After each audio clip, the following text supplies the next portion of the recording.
Hello students, बेटा आज की क्लास में एक अच्छा टॉपिक पढ़ाने जा रहे हैं। Motion of mass attached with a string. ये एक टॉपिक हम पढ़ाने जा रहे हैं, motion of a mass attached with a string. देखो, मान लो एक मास है m जो एक स्ट्रिंग से अटैच्ड है और ये इसको हम ऐसे गोल गोल गोल गोल घुमा रहे हैं। किसमें घुमा रहे हैं? सर्कुलर मोशन में। ऐसे मास को धागे से बांध के यूं यूं घुमा रहे हैं। तो दो तरह के सर्कल बनते हैं, एक ऐसा बनता है, ऐसे ऐसे घूमेगा वो मास, और एक ऐसे ऐसे घूमेगा।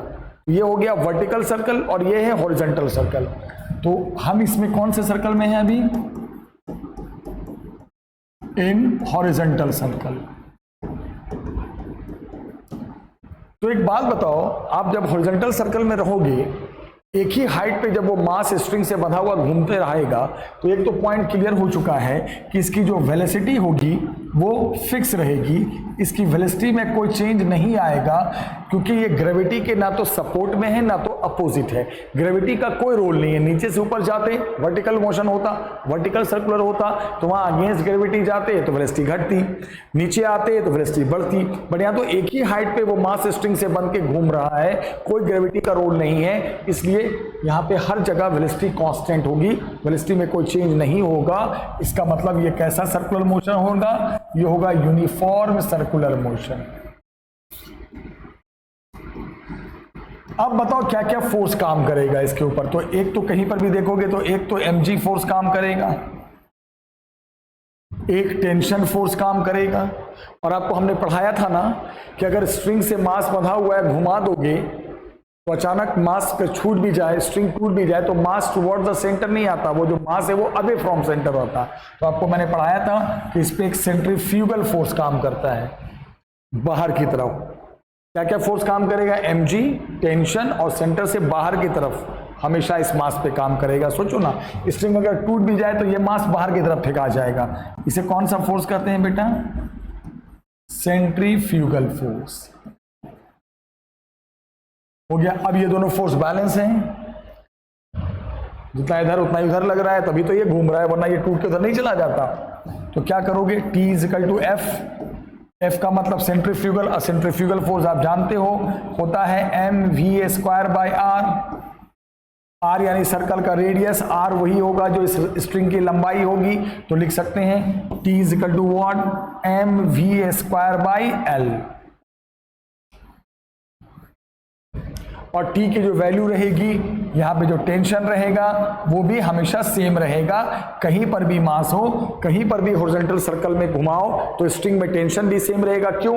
V जब फिक्स है और मास और लेंथ तो कभी चेंज हो ही नहीं सकता, तो टेंशन भी हर जगह सेम रहेगा। तो इससे ये सीखने को मिला कि कोई भी मास जब स्ट्रिंग से बनकर हॉरिजॉन्टल सर्कल में घूमती है तो ना तो V चेंज होता है और ना तो किसी भी पॉइंट पे स्ट्रिंग में टेंशन चेंज होता है। दोनों की वैल्यू फिक्स होती है, कहीं पर भी मास वो घूमता रहे। हॉरिजॉन्टल सर्कल में किसी भी पोजीशन पे ना स्पीड बदलती है क्योंकि ग्रेविटी का कोई रोल नहीं है, और ना टेंशन बदलता है, क्योंकि जब स्पीड फिक्स है और मास और लेंथ फिक्स है तो फिक्स ही रहेगा पूरा टेंशन।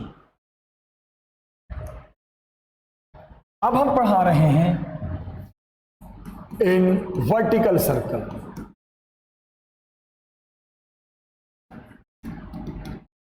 अगर आप वर्टिकल सर्कल का मतलब समझते हो, ये रहा आपका मास और ये ऐसे ऐसे ऐसे ऐसे यूं घुमा जा रहा है, मतलब नीचे से ऊपर, ऊपर से नीचे, नीचे से ऊपर, ऊपर से नीचे, इसको कहते हैं vertical circle.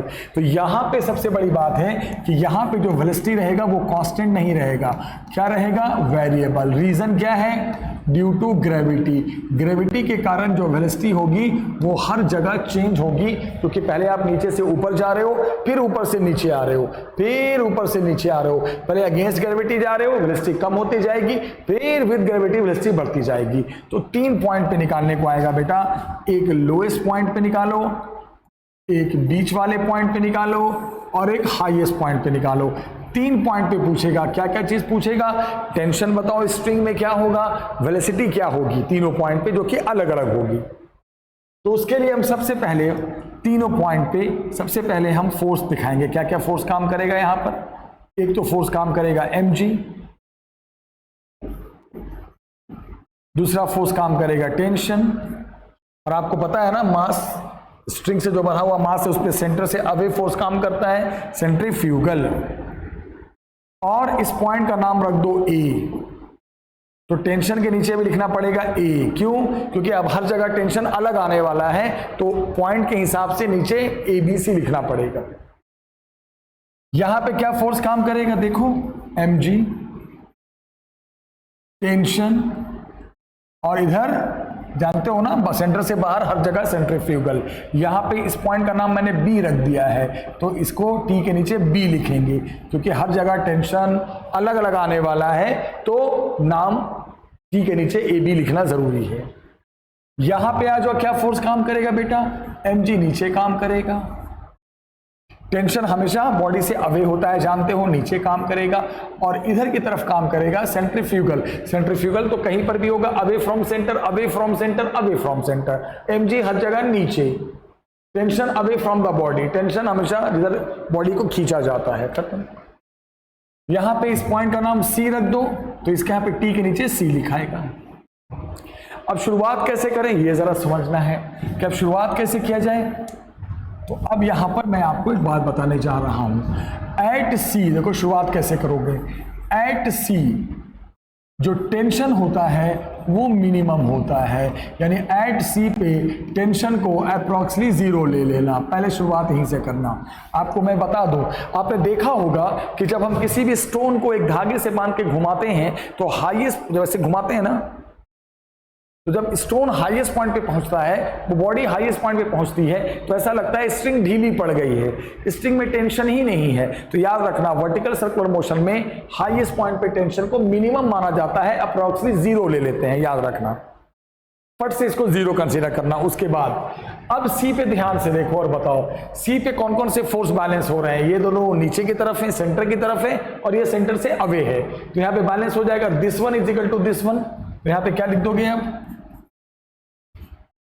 T plus M G is equal to F. अब आपने क्या किया बेटा, अब आपने दोनों फोर्स को बैलेंस कर लिया, उधर वाला और इधर वाला, away from centre toward centre. फिर मैंने क्या कहा, यहां पे टेंशन को क्या लेना है आपने, जीरो मिनिमम मान लिया, तो जीरो मानोगे तो क्या बच जाएगा बेटा, बताओ। mg इज इक्वल टू, सोच के जवाब दो, f। f यानी आप जानते हो ना, f यहाँ पे क्या होता है, वही सेंट्रीफ्यूगल फोर्स। यहाँ f का मतलब क्या है, सेंट्रीफ्यूगल।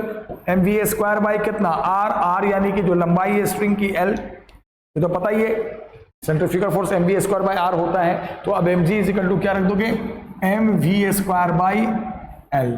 लेकिन v के नीचे यहां क्या लिखोगे, c। पॉइंट का नाम देना जरूरी है क्योंकि हर पॉइंट पे अलग अलग है। ओके, मास मास कट गया, कटने के बाद क्या आ गया बेटा, क्रॉस मल्टीप्लाई कर दो, तो v इजिकल टू आ गया अंडर रूट GL। ये हो गया हाईएस्ट पॉइंट पे स्पीड। कैसे, मास मास कैंसिल, ये क्रॉस मल्टीप्लाई, स्क्वायर है तो रूट लग जाएगा। तो याद रखना, हाईएस्ट पॉइंट पे टेंशन मिनिमम होती है और वेलोसिटी ये होती है किसकी, जो मास स्ट्रिंग से बना होता है और मूव करता है। कुछ नहीं किया, टेंशन को जीरो ले लो, फोर्स को जो बैलेंस करोगे upward is equal to downward, इधर का फोर्स बैलेंस हो जाएगा। उसके बाद वहां रख दो, फोर्स को खोल दो सेंट्रीफ्यूगल को, आ जाएगा। अब यहां पे अगर काइनेटिक एनर्जी पूछे इस बॉडी की क्या होगी, तो बड़ा सिंपल है, हाफ mv स्क्वायर। जो वेलोसिटी c पे इसका स्क्वायर कर दोगे तो क्या आ जाएगा बेटा, हाफ m पूरे का स्क्वायर, तो कितना हो गया, अंडर रूट GL। कितनी वैल्यू आ गई मेरे बच्चे, mgl/2। ये हो गई, क्या क्या चीज पूछा था, टेंशन बताओ, स्पीड बताओ और काइनेटिक एनर्जी बताओ, तीनों चीज निकाल दिया। कौन से पॉइंट पे, हाईएस्ट पॉइंट।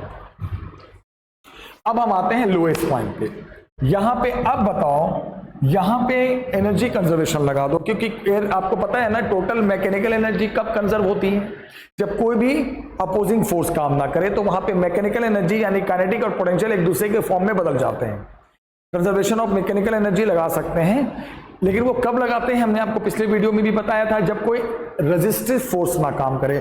यहां पे कोई भी ऐसा फोर्स नहीं बताया गया है जो आपके मूवमेंट का अपोज कर रहा है, कोई रेजिस्टेंस वाला फोर्स नहीं है, कोई रेजिस्टिव फोर्स नहीं है, तो हम एनर्जी कंजर्वेशन लगा सकते हैं। तो अब क्या लगाओ, नाउ TE मतलब टोटल एनर्जी एट, दो जगह आप एनर्जी कंजर्वेशन लगा दो, कहां कहां पे, ए पे और सी पे, ए पे और सी पे क्या लगा दो, एनर्जी कंजर्वेशन।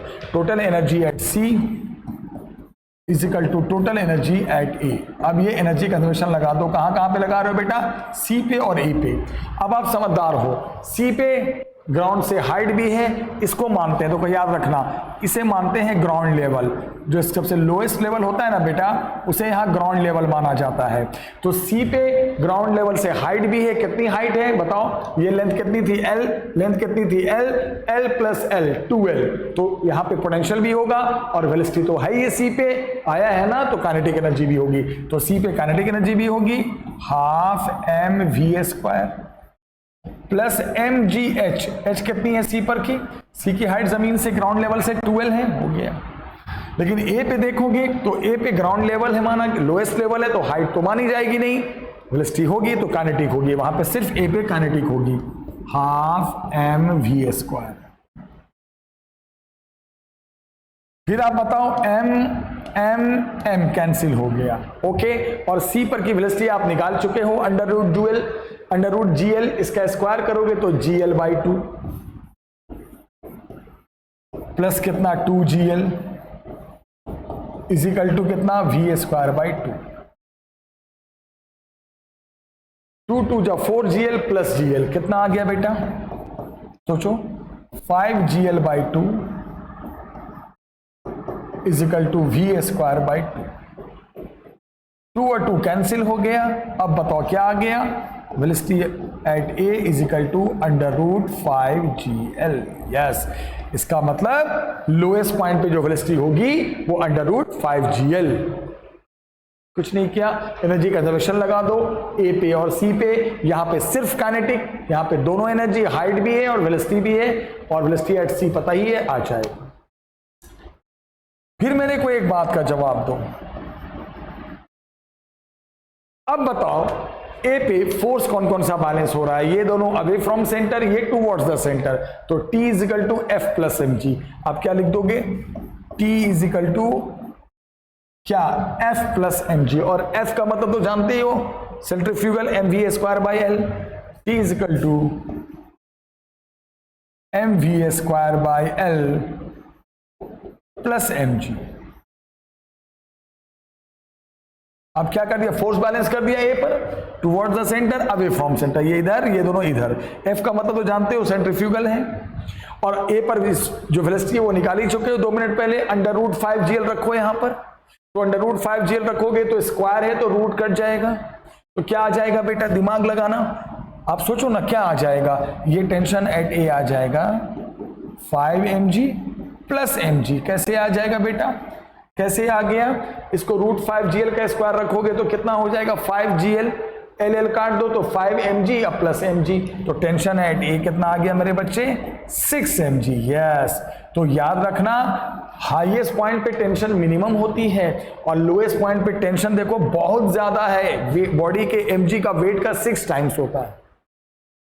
हाईएस्ट पॉइंट पे वेलोसिटी भी देखो कम है और लोएस्ट पॉइंट पे इसका 5 टाइम्स ज्यादा है, तो याद ये तो होना ही था, ऊपर जैसे जैसे जाओगे वेलोसिटी कम होने लगेगी, तो यहां कम आनी थी यहां ज्यादा आनी। तो ये कहां कहां पे निकाल दिया हमने, लोएस्ट और हाईएस्ट पॉइंट पे। अब मान लो यहां पे जब आपने निकाल दिया, क्या क्या निकाल दिया, टेंशन निकाल दिया लोएस्ट पे, क्या करना है, पहले यहां का डाटा निकालना है हाईएस्ट का, फिर एनर्जी कंजर्वेशन लगाकर यहां पर की वेलोसिटी निकाल देनी है ए पर की, और उसके बाद फिर फोर्स के इक्वेशन से टेंशन आ जाएगा। अब मुझे एक बात का जवाब देना, फिर आपसे क्या पूछा था, हर जगह आप जानते हो ना, फिर आपसे काइनेटिक एनर्जी भी पूछा है, तो काइनेटिक एनर्जी कैसे निकालोगे यहां पर बेटा, हाफ एम वी स्क्वायर हो गया, वी स्क्वायर का मतलब इसका स्क्वायर करोगे तो रूट कट जाएगा, 5gl बच जाएगा, क्या आ जाएगा 5mgl बाई 2। यस, ये क्या है, तीनों चीज आएगा हर जगह, tension speed kinetic energy, tension speed kinetic energy, finish. 2 point पे निकाल दिया, लोएस्ट पे और हाईएस्ट पे। अब बीच का पॉइंट बचा है बी वाला, अब ध्यान से देखना, अब हम बी पे निकालने जा रहे हैं, अच्छे से सुनना बेटा, बी पे निकालने। तो बी पे निकालने के लिए हम क्या करेंगे, इसको मैं हटा देता हूं बेटा,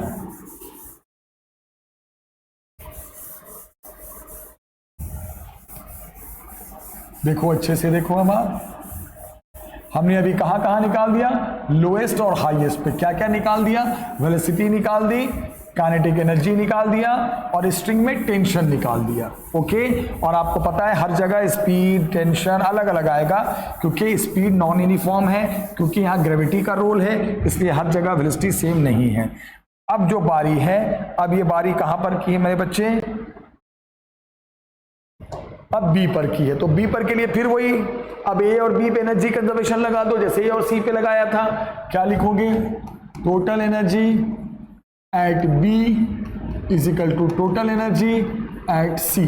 चलिए अब बी और सी पे लगा रहे हैं, फिर वही बात आके सी नहीं, सॉरी सी पे भी लगा सकते हो, सॉरी की बात नहीं है, ए पे भी लगाओ, ज्यादा अच्छा ए पे लगा दो। चलो बी पे क्या एनर्जी होगी, वेलोसिटी तो है ही है, तो काइनेटिक तो होगा ही होगा, हाफ एम वी स्क्वायर,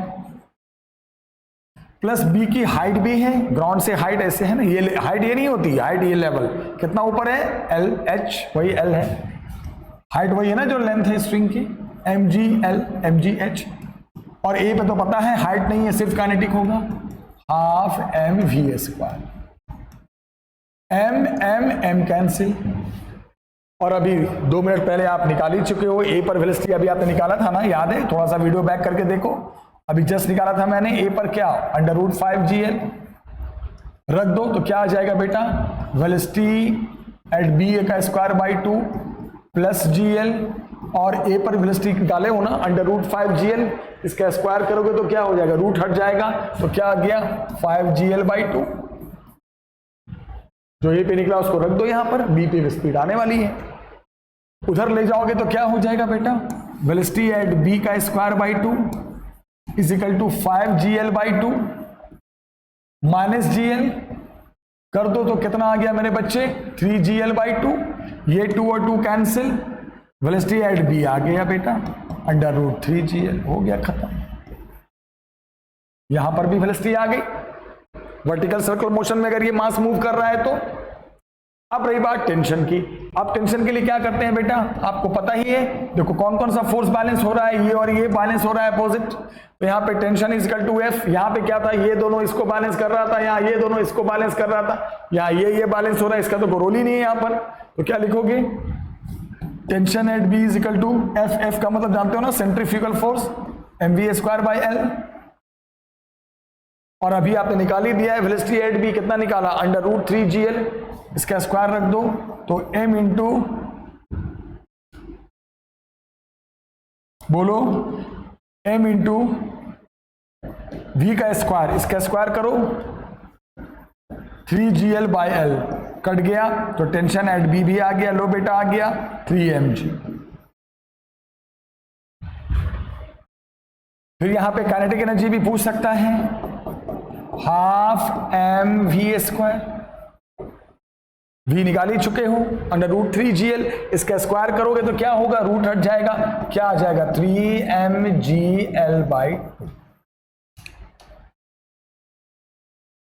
तो आप फाइनली ये सीखा आपने, बहुत सिंपल है, शुरुआत हाईएस्ट से करेंगे, फोर्स को बैलेंस करेंगे, टेंशन को 0 करेंगे, पहले यहां पर की वेलोसिटी आ जाएगी, एनर्जी कंजर्वेशन लगा दो यहां पर की वेलोसिटी आ जाएगी, एनर्जी कंजर्वेशन लगा दो यहां पर की आ जाएगी, फोर्स जो बैलेंस करोगे हर जगह वहां से टेंशन आ जाएगा। अब बेटा फाइनली इसको आपने देख लो, सबका जगह मैंने निकाल दिया, फाइनली मेरे को एक ही बात समझ में आया कि फाइनली आप एक ही बात सीख के आज जा रहे हो इस वीडियो से, आप ये सीख कर जा रहे हो इस वीडियो से बेटा कि तीनों पॉइंट पे वेलोसिटी अलग अलग होती है, हर जगह वेलोसिटी की वैल्यू अलग अलग होती है, हर जगह वेलोसिटी की वैल्यू चेंज होती है। तो ये पता चला कि यहाँ पर जो वेलोसिटी है ए पर जो वेलोसिटी होती है वो होती है √5gl, टेंशन अभी निकाला था मैंने 6mg। फिर जब हम बी पे आए, बी पर बीच में आए तो वेलोसिटी थोड़ी कम हो गई, अभी निकाला था मैंने √3gl और टेंशन शायद आया था 3mg। और जब हम हाईएस्ट पॉइंट पे गए थे, कहां पे, सी पॉइंट पे, तो सी पॉइंट पे आपको पता है टेंशन एकदम मिनिमम हो गया था और वेलोसिटी हो गई थी √gl, बस खत्म। और एक बार वेलोसिटी आ जाए तो काइनेटिक एनर्जी भी निकाल सकते हो। फिर कभी कभी ऐसा पूछता है कि लोएस्ट और हाईएस्ट पे जो काइनेटिक एनर्जी है उसका रेशियो बताओ, तो काइनेटिक एनर्जी निकाल के हाफ mv² डिवाइड कर दो। तो दो तरह के सर्कुलर मोशन देखे आपने, एक हॉरिजॉन्टल सर्कल देखा मास से बंधा हुआ है, और एक वर्टिकल सर्कुलर देखा बेटा। हॉरिजॉन्टल सर्कुलर मोशन में कोई ग्रेविटी का रोल नहीं है, हर जगह भी सेम होती है मास का, हर जगह टेंशन भी सेम होता है, क्योंकि टेंशन सेंट्रीफ्यूगल के बराबर होता है वहां, और सेंट्रीफ्यूगल में भी जब फिक्स है तो वो भी फिक्स होता है। बट वर्टिकल सर्कल में पहले ग्रेविटी के अगेंस्ट फिर ग्रेविटी के साथ, तो वेलोसिटी हर जगह बदलेगी, टेंशन हर जगह बदलेगा, तीनों जगह लोएस्ट, हाईएस्ट और बीच वाले पॉइंट पे निकालने को आता है, आप आराम से निकाल देना बेटा। तो इस वीडियो में बहुत अच्छा टॉपिक हमने कराया, मुझे पूरी उम्मीद है समझ में आया होगा। मिलते हैं नेक्स्ट वीडियो में, टेक केयर, बाय।